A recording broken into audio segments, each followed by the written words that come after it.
Hi guys, thanks for joining me. I'm Sifu Adalik, Master Instructor at Niagara Kung Fu Academy and Kung Fu at Home, and I want to talk to you today about the Strike First Principle, and the Strike First Principle, what it means in Praying Mantis Kung Fu, and what it means in life in general, life in Kung Fu. Kung Fu meaning not just, the kicks and punches you learn in it, but how you navigate your life as well. And last week I quickly brushed over this principle, but I wanted to go through it again because it's often misunderstood, and it's very applicable, very important, but it needs clarification. The principle, just like everything else in Kung Fu, when applied properly, has completely changed my life. So I thought it'd be worth sharing with you. Okay, when I first started Kung Fu, and I learned that principle, I heard that strike first, that concept, I was a little bit confused and a little bit conflicted. I thought, well, martial arts and self-defense was always supposed to be about defensive, defending yourself, being defensive. I don't want to be an aggressor or a bully.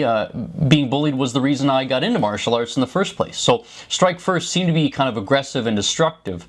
Well, of course it is. That's true to a point. In a greater context, you never start a conflict, you never go and seek violence, but if and when violence finds you, you need to be assertive and you need to be able to control that conflict.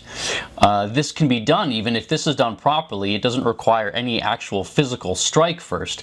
Strike first doesn't have to mean physically strike first, it means being proactive. So that's what I'm going to talk about today. People who are defensive are rarely in control.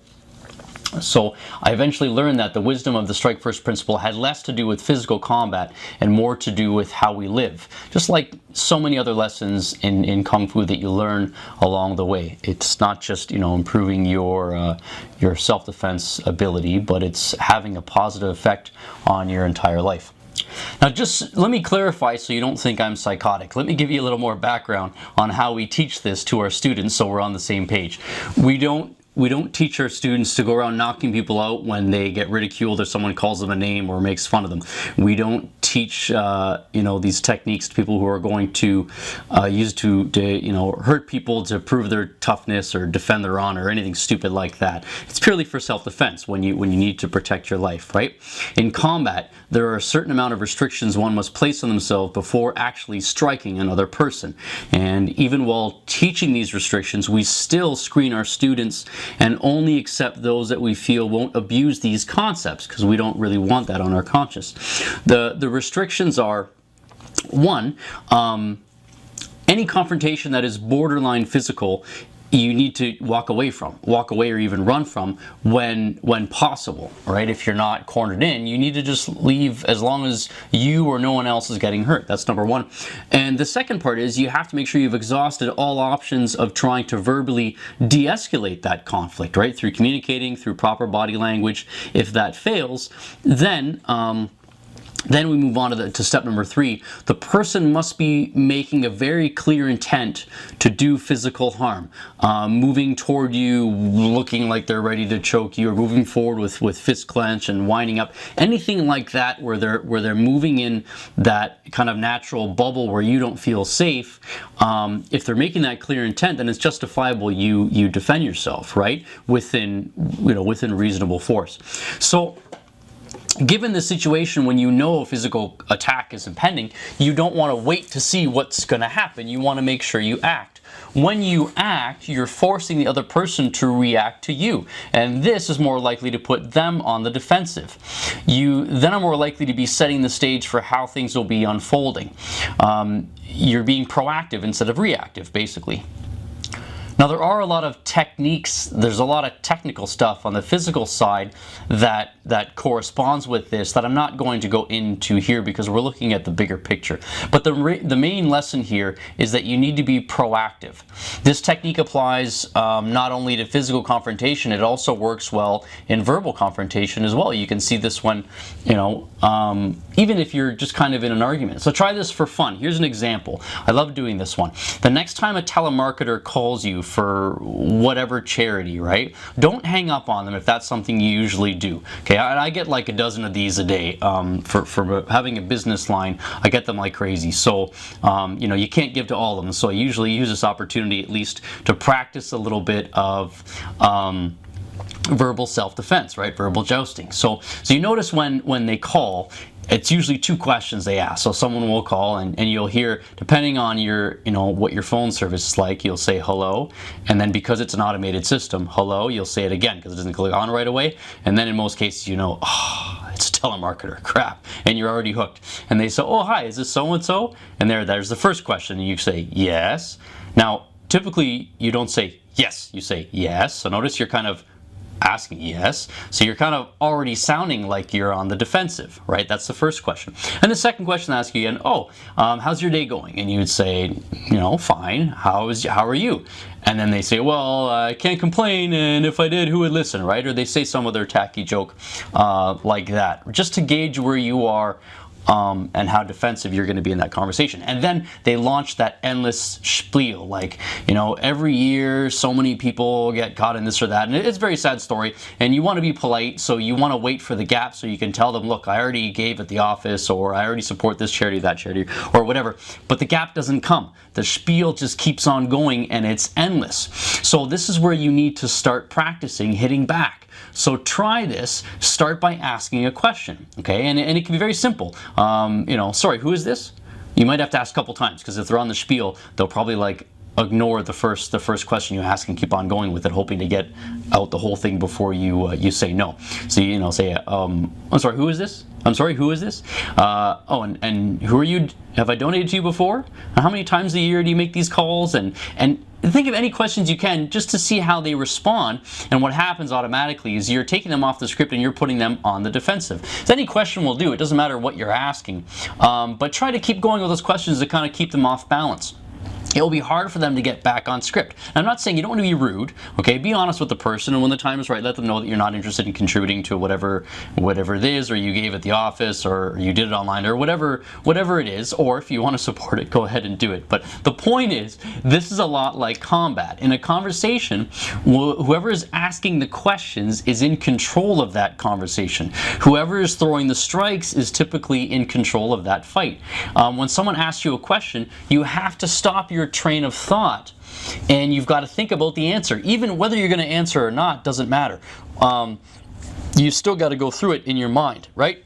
Now, the same thing when someone's preparing an attack and you strike first, they have to kind of stop even for a split second, respond to what you're doing, and that stops their plan. This doesn't guarantee victory, but it definitely improves your odds when you're being a little more proactive, right?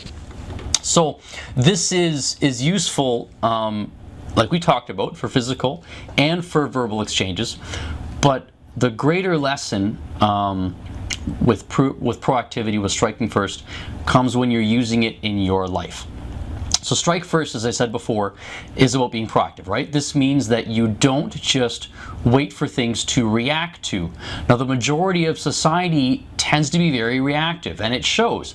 It shows when you see some people that are unhappy, they complain a lot, they're ungrateful, they blame, they expect for bad things to happen, and when something goes wrong, they look everywhere else externally on who to blame instead of being proactive and saying, well, okay, what could I do to fix the situation, right? Now, that's tough. It's not an easy path being proactive, but it's definitely it's a more constructive one, right? You can't just wait to see what life throws at you. You have to act.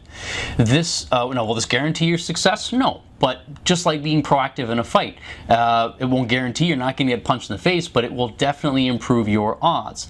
Being proactive in your life is a much higher manifestation of good Kung Fu. And with practice, it affects every aspect of life in a very positive way. It starts even with something as simple as when you wake up in the morning, right? So most people, when they wake up, they kind of default to being reactive. They default to reactive mode. That means, they kind of just, they get up and turn the alarm off, right, if they don't hit the snooze button. Again, that's kind of a reaction right there.